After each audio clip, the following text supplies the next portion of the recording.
Dear student, operation research का एक और कंसेप्ट है सीक्वेंसिंग प्रॉब्लम। उसका एक एग्जांपल सॉल्व करते हैं। क्वेश्चन गिवन है, solve the following sequence problem using Johnson's algorithm to find out the total running time और elapsed time and total idle time. देखें, आपके पास दो मशीन्स हैं, मशीन 1, मशीन 2, और 5 जॉब्स हैं आपके पास, A, B, C, D and E। उनका number आपको गिवन है कि कितने आवर्स में इन मशीन्स ने ये स्पेसिफिक जॉब्स कंप्लीट करनी है। जॉब ए अगर मशीन 1 पर एग्जीक्यूट होगा तो उसको 4 घंटे चाहिए कंप्लीट करने के लिए। अगर वही जॉब ए मशीन 2 पर एग्जीक्यूट होगा तो उसको 2 घंटे रिक्वायर्ड है कंप्लीशन के लिए। जॉब बी अगर मशीन 1 पर एग्जीक्यूट होगा तो उसको कंप्लीशन के लिए 3 घंटे चाहिए, और वही जॉब भी अगर मशीन 2 पर एग्जीक्यूट होगा तो उसको 9 आवर्स चाहिए कंप्लीट होने के लिए। तो अब हमने वो सीक्वेंस बताना है कि हमने इन जॉब्स को कौन से सीक्वेंस से इन मशीन्स को देना है ताकि हम मिनिमम नंबर ऑफ़ आवर्स में इन 5 जॉब्स को कंप्लीट करा सकें। तो हमने जॉनसन्स एल्गोरिथम फॉलो करना है। आसान से स्टेप्स हैं, उसको देखें। मैंने वही जो टेबल है, क्वेश्चन है, उसको यहाँ पे दोबारा लिख दिया है। अब पहला स्टेप क्या है, आपने इस पूरी टेबल में मिनिमम वैल्यू देखनी है कि मिनिमम टाइम जो है वो कौन से जॉब का है और वो कौन से मशीन पर है। तो सबसे मिनिमम टाइम आपके पास ये 1 आवर है। 1 आवर जो है मशीन 2 पर एग्जीक्यूट मशीन 2 का टाइम है और जॉब सी का टाइम है। तो जब भी मशीन 2 का टाइम होगा तो हमने इस ब्लैंक अरे में जितने नंबर ऑफ़ जॉब्स हैं 1, 2, 3, 4 एंड 5 हमने उतने ही यहाँ पे बॉक्सेस बनाए हैं। ठीक है, अगर जॉब 2 से कोई सेलेक्ट होगा तो वो इस अरे का राइट साइड पे आएगा, और अगर मशीन 1 से कोई वैल्यू सेलेक्ट होगी तो वो यहाँ लेफ़्ट साइड पर आएगी। तो ये 1 चूँकि मशीन 2 का है और जॉब सी है तो मैं राइट साइड पे यहाँ पे लिख देता हूँ जॉब सी। ये सी जो है ये हमने एलोकेट कर दिया। जो रिमेनिंग है उसमें से मिनिमम कौन सा है, उसमें से मिनिमम है 2। ये भी मशीन 2 का है और जॉब ए है तो ये भी राइट साइड पर आएगा जॉब ए। इसी तरह ये भी एलोकेट हो गया। अब नेक्स्ट जो रिमेनिंग है उसमें 3 मिनिमम है तो मैं इस 3 को सेलेक्ट कर देता हूँ। ये 3 मशीन 1 का है और जॉब बी है। मशीन 1 है तो लेफ़्ट साइड पर आएगा, तो इधर आएगा जॉब बी, तो ये भी एलोकेट हो गया। ये 2 रह गए हैं, इनमें से मिनिमम जो है ये 3 है, मशीन 2 का है और जॉब है डी, तो इस साइड पर आएगा, ये भी एलोकेट हो गया। इनमें से मिनिमम 5 है जो कि मशीन 2 का है तो ये भी इधर आएगा, और जॉब ई है तो ये भी इधर आ जाएगा जॉब ई, ये भी एलोकेट हो गया। अब आपने क्या करना है, अब आपने इसका elapsed टाइम कैलकुलेट करना है। सीक्वेंस क्या होगा, सीक्वेंस ये होगा, इस सीक्वेंस से आप ये जॉब्स जो हैं इन 2 मशीन्स को पास ऑन करेंगे तब वो कम से कम टाइम में इन 5 के 5 जॉब को वो कंप्लीट करेगा। अब elapsed टाइम कैलकुलेट करना है, देखें वो कैसे कैलकुलेट करता है। यहाँ पे मेरे पास जो है एक कॉलम में मेरे पास जॉब है, दूसरे कॉलम में मशीन 1 उसका इन टाइम और आउट टाइम, दूसरे कॉलम में मशीन 2 उसका इन टाइम और आउट टाइम। तो ये वही सीक्वेंस है जो मेरे पास इधर आया है, वही सीक्वेंस मैंने इधर लिख दिया। अब जॉब बी, उसका जो भी पहला प्रोसेस होगा उसका हमेशा इन टाइम क्या होगा, वो 0 होगा, 0 से वो स्टार्ट होगा। उसका आउट टाइम क्या है, देखिए हम बात कर रहे हैं फॉर मशीन 1, तो आप मशीन 1 में इसका टाइम देखें, जॉब बी का मशीन 1 पे टाइम कितना है, 3 आवर्स। तो ये 3 इस 0 के साथ ऐड अप हो जाएगा, तो यहाँ रिज़ल्ट क्या आएगा, 0 + 3 इज़ 3। जो यहाँ का पहले जॉब का आउट टाइम है वो अगले जॉब का इन टाइम होगा, तो यही 3 इधर आ जाएगा। अब ई का आउट टाइम क्या है फॉर मशीन 1, यहाँ आप देखें ई का out time for machine 1 is 8, तो ये 8 जो है इस 3 के साथ ऐड अप हो जाएगा, तो 8 + 3 इज़ 11। यही 11 जो है अगले जॉब का इन टाइम होगा। अब डी का आउट टाइम आप देखें for machine 1 that is 7, D का 7।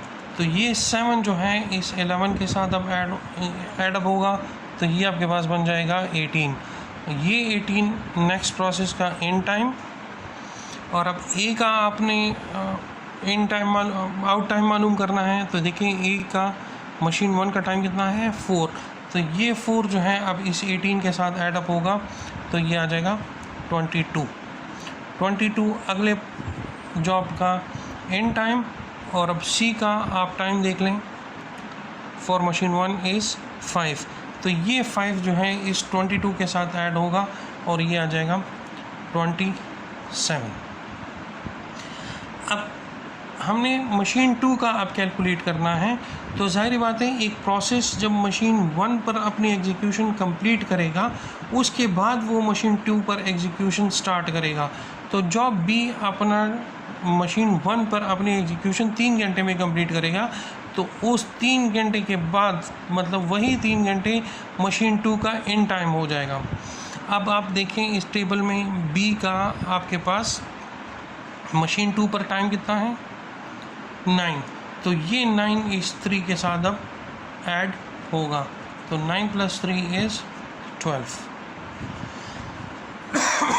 यहाँ पर अब आपने एक चीज़ देखना है, इस 12 में और इस 11 में जो मैक्सिमम होगा वो यहाँ पर आएगा। तो अब 11 और 12 में से ये 12 मैक्सिमम है, तो यहाँ पे 12 आएगा।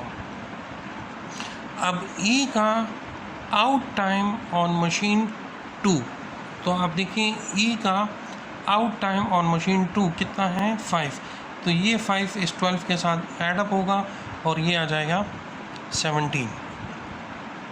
अब देखें 17 और 18, इसमें से 18 मैक्सिमम है, तो यहाँ पे 18 इन टाइम होगा।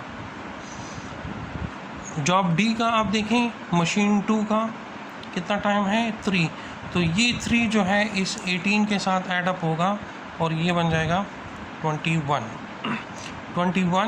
और 22 में से मैक्सिमम 22 है, तो हम 22 को इसका अगले प्रोसेस का इन टाइम लिखेंगे। अब ए का देखिए मशीन 2 पे कितना टाइम है 2 आवर्स, तो ये 2 आवर्स जो हैं इस 22 के साथ ऐडअप होगा और ये हो जाएगा 24। अब 24 और 27 में मैक्सिमम 27 है, तो 27 इसका इन टाइम होगा प्रोसेस सी का, और प्रोसेस सी का आउट टाइम देखिए आपके पास कितना है 1, तो ये 1 इसके साथ ऐडअप होगा, तो ये बन जाएगा 28। अब आपने टोटल एलैप्स टाइम मालूम करना है। जो आखिरी ये वैल्यू आपके पास आ रही है, ये आपके पास टोटल एलैप्स टाइम है। That means total elapse time हमारे पास ये आएगा फॉर दिस पर्टिकुलर प्रॉब्लम, वो आएगा 28। अब हमने आइडल टाइम फॉर मशीन 1। अब आइडल टाइम क्या है, वो टाइम जिस पे मशीन 1 ने कोई काम नहीं किया, कोई भी ऑपरेशन परफॉर्म नहीं किया, इसने वेट किया है, इंतज़ार किया है, तो हम उसको कैलकुलेट करेंगे। देखिए कैसे कैलकुलेट करते हैं। यहाँ देखिए 0 से स्टार्ट हुआ, 3 पे एंड हुआ, अगला 3 से स्टार्ट हुआ, 11 पे एंड हुआ, 11 पे स्टार्ट हुआ, 18 पे ख़त्म हो गया, 18 पे स्टार्ट हुआ, 22 पे, 22 से स्टार्ट हो गया 27 पे। तो यहाँ पे तो कोई भी टाइम वेस्ट नहीं हुआ सिवाय इस 1 घंटे के, जबकि मशीन 1 ने अपना काम 27 आवर्स पे ख़त्म कर दिया था, लेकिन ओवरऑल प्रोसेस जो है वो ख़त्म हुआ था 28 पे। तो 27 और 28 के दरमियान सिर्फ 1 घंटे का डिफरेंस है। That means idle time for machine 1 is 1 hour. इसने सिर्फ 1 घंटा इंतज़ार किया है इस प्रोसेस की एग्जीक्यूशन को कंप्लीट करने के लिए। सिमिलरली अब हमने इसी तरह आइडल टाइम फॉर मशीन 2 भी कैलकुलेट करना है। तो इधर देखें मशीन 2 अपनी एग्जीक्यूशन कब स्टार्ट करेगा, तो देखें ये 3 से स्टार्ट हुआ है, तो पहले 3 घंटे इस मशीन 2 ने कोई काम नहीं किया, तो पहले तो वो 3 घंटे इसमें आप ऐड कर लो, प्लस 3 से शुरू किया 12 पे ख़त्म हुआ, 12 से शुरू किया 17 पे ख़त्म हुआ, और 17 पे ख़त्म हुआ और अगला 18 पे शुरू हुआ। तो आप देखें 1 घंटे का डिफरेंस इधर है, तो वो +1 आवर वो आ जाएगा, प्लस 18 से स्टार्ट हुआ 21 पे ख़त्म हुआ और नेक्स्ट 22 पे स्टार्ट हुआ, तो 21 से 22 के दरमियान जो 1 घंटा है वो भी यहाँ पे आइडल टाइम काउंट होगा।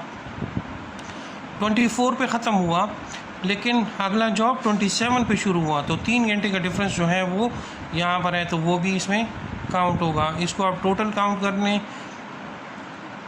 3, 6 और 8, तो टोटल 8 आवर्स जो हैं वो इस मशीन 2 ने आइडल गुजारे हैं, जिसमें इसने कोई काम नहीं किया।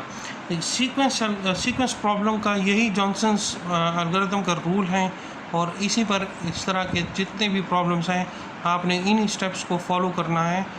और इसी तरह आप पहले सीक्वेंस कैलकुलेट करोगे और उसके बाद आप टोटल elapsed टाइम कैलकुलेट करोगे, फिर आपने आइडल टाइम कैलकुलेट करना है for machine 1 and for machine 2।